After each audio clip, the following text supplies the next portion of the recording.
그런데 박근혜 정권은 이 사드 결정을 박근혜 정권이 굉장히 강력하게 추진한 것 같거든요.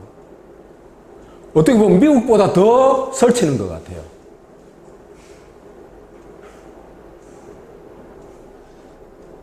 왜 이런 뻔히 보이는 파멸의 길을 택할까? 이 사람들은 국가적 차원에서 사고를 안 합니다. 우리가 그렇다고 생각하면 정말 착각이에요. 박근혜는 아예 인지 능력이 안 되니까, 둘째 치고라도 박근혜 정권으로 볼 때, 왜 일로 가게 되는가? 제가 볼 때는요, 이슈를 바꾸려고 하는 것 같습니다. 지금 한국에, 그죠? 저는 한국에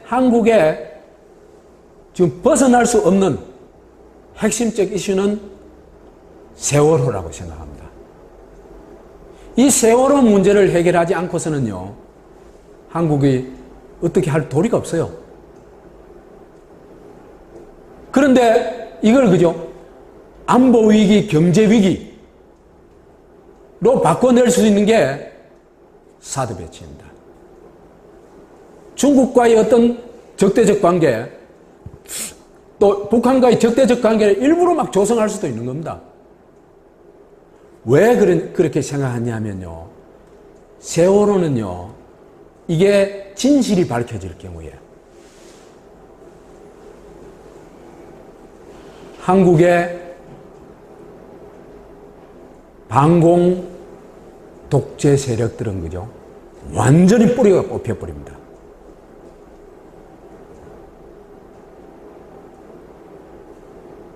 그래서 반공체제, 권력과 기득권을 유지하고 반공체제, 분단 조폭체제로 회귀하기 위해 가지고는 신냉전체제가 오히려 필요하다는 겁니다. 그동안 우리 정부가 펼쳐온 미중 사이의 균형 외교 전략을 한꺼번에 뒤집어버리는 이번 결정 때문에 한국이 치러야 할 대가는 매우 클 수도 있습니다.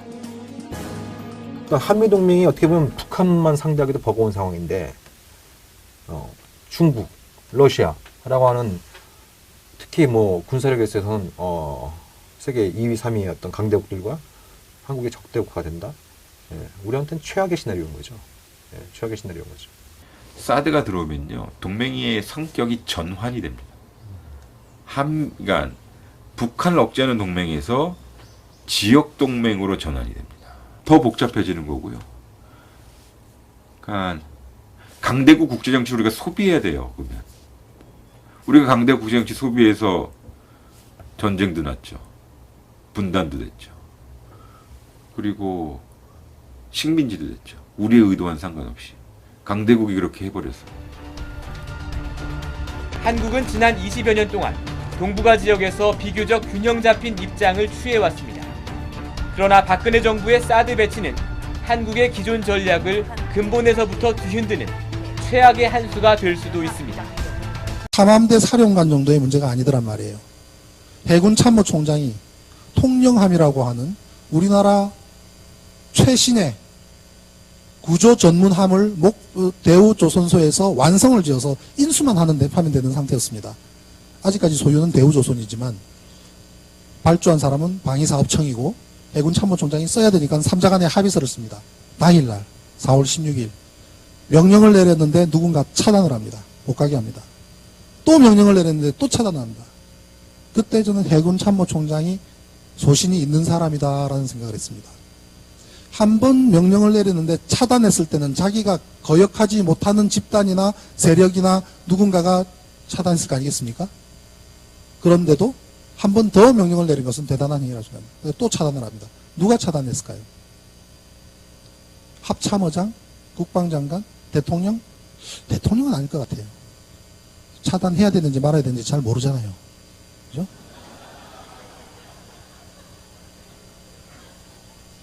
정보를 주는 사람이 했을 가능성이 높은데, 이 사건은, 사고가 아닌 사건은 최종적으로 누구가 이득을 보는가를 보라 그런 말이 있습니다. 그죠? 그 사건을 통해서 그러면 혹자들은 그럽니다. 이걸로 인해서 박근혜가 득을 본 게 뭐가 있느냐라고 이야기를 합니다. 그러고 보면은 그냥 사고처럼 보입니다. 천만의 말씀이요.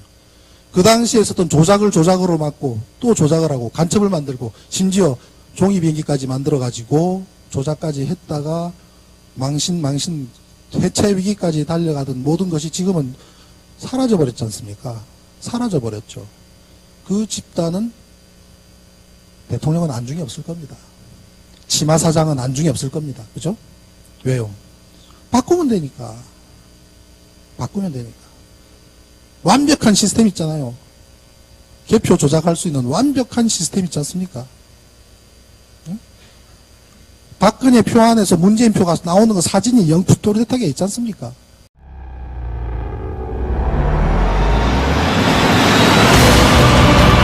어떻게 저를 의심하실 수가 있습니까? 누가 보냈어? 우리 죽이라고. 나 끝까지 갑니다.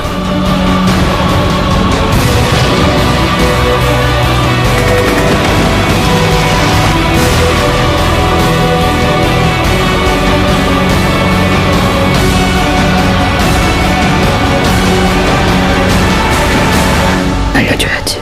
우리 계속 싸우고 있다고.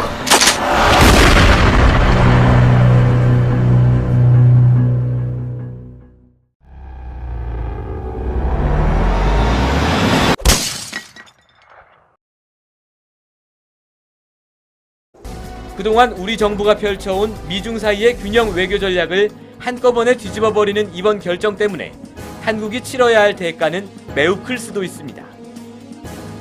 그러니까 한미동맹이 어떻게 보면 북한만 상대하기도 버거운 상황인데 중국, 러시아라고 하는 특히 뭐 군사력에 있어서는 세계 2위, 3위의 어떤 강대국들과 한국의 적대국화가 된다.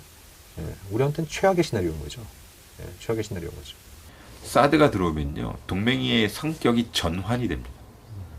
그러니까 북한을 억제하는 동맹에서 지역 동맹으로 전환이 됩니다. 더 복잡해지는 거고요.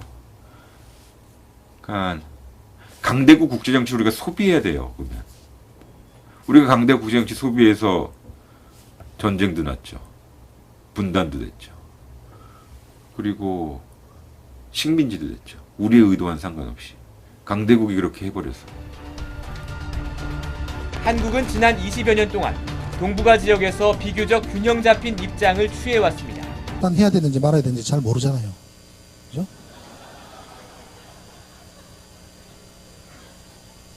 정보를 주는 사람이 했을 가능성이 높은데 이 사건은, 사고가 아닌 사건은 최종적으로 누구가 이득을 보는가를 보라 그런 말이 있습니다. 그죠?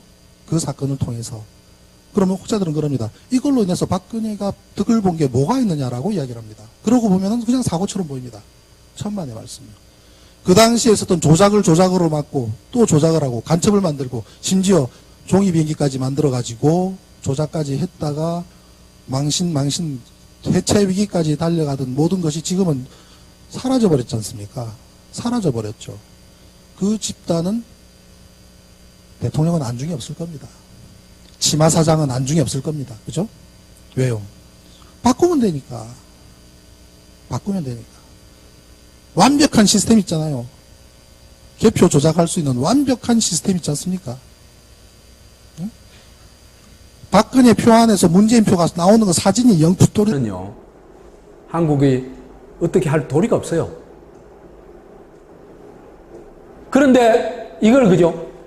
안보 위기, 경제 위기로 바꿔낼 수 있는 게 사드 배치입니다. 중국과의 어떤 적대적 관계, 또 북한과의 적대적 관계를 일부러 막 조성할 수도 있는 겁니다. 왜 그렇게 생각하냐면요. 세월호는요, 이게 진실이 밝혀질 경우에 한국의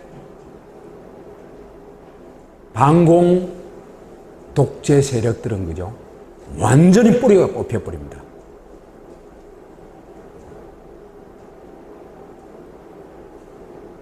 그래서 반공체제, 권력과 기득권을 유지하고 반공체제, 분단 조폭체제로 회귀하기 위해 가지고는 신냉전 체제가 오히려 필요하다는 겁니다. 그러나 박근혜 정부의 사드 배치는 한국의 기존 전략을 근본에서부터 뒤흔드는 최악의 한 수가 될 수도 있습니다. 함함대 사령관 정도의 문제가 아니더란 말이에요. 해군 참모총장이 통영함이라고 하는 우리나라 최신의 구조 전문함을 대우조선소에서 완성을 지어서 인수만 하면 되는 상태였습니다. 아직까지 소유는 대우조선이지만 발주한 사람은 방위사업청이고 해군 참모총장이 써야 되니까 3자 간의 합의서를 씁니다. 당일날 4월 16일 명령을 내렸는데 누군가 차단을 합니다. 못 가게 합니다. 또 명령을 내렸는데 또 차단합니다. 그때 저는 해군 참모총장이 소신이 있는 사람이다라는 생각을 했습니다. 한 번 명령을 내렸는데 차단했을 때는 자기가 거역하지 못하는 집단이나 세력이나 누군가가 차단했을 거 아니겠습니까? 그런데도 한 번 더 명령을 내린 것은 대단한 행위라고 생각합니다. 또 차단을 합니다. 누가 차단했을까요? 합참의장? 국방장관? 대통령? 대통령은 아닐 것 같아요. 그런데 박근혜 정권은 이 사드 결정을 박근혜 정권이 굉장히 강력하게 추진한 것 같거든요. 어떻게 보면 미국보다 더 설치는 것 같아요.